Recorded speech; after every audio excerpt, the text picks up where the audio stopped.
ఇప్పుడున్న కొత్త ఇంట్లో కొత్తగా పార్లర్ పెట్టాను కదండి, ఆ ముహూర్తం ఏంటో కానీ వరదలకేమో షెల్టర్ అయింది, మాకేమో పడుకోవడానికి బెడ్రూమ్ అయిందనమాట. అంటే మేము కింద ఏసీ అది బాగోలేదు కదా, అందులో స్మెల్ కూడా వస్తుంది ఇంట్లో అని చెప్పేసి ఇక్కడే పడుకుంటున్నాము. పగలేమో పార్లర్ అవుతుందన్నమాట. ఇన్ని రకాలుగా షిఫ్ట్ అవుతూ వస్తుంది నా పార్లర్. ఇకపోతే నా సబ్స్క్రైబర్స్లో కొంతమంది హోమ్ టూర్ చేయండి అక్క, హోమ్ టూర్ చేయండి అక్క అని అంటున్నారండి. హోమ్ టూర్ చేయడానికి హోమ్ ఇంకా కంప్లీట్గా అవ్వలేదండి.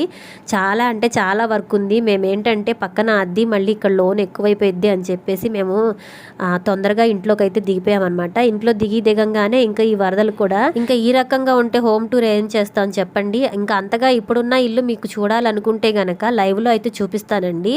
రేపు ఏ టైంలో అయితే లైవ్ పెట్టమంటారో ఒక టైం అంటే మీరు చెప్తే దాన్ని బట్టి మీకు ఎక్కువ ఏ టైం వస్తే ఆ టైంలో అయితే నేను లైవ్ పెడతానమాట. ఈ లైవ్లో మీకు చూపించిన తర్వాత వీడియో అయితే మాత్రం ఇల్లంతా ఇంకా కంప్లీట్గా అయిపోయిన తర్వాత మళ్ళీ పోస్ట్ చేసి పెడతానండి. లైవ్ టైం అయితే కామెంట్లో చెప్పండి. Bye bye.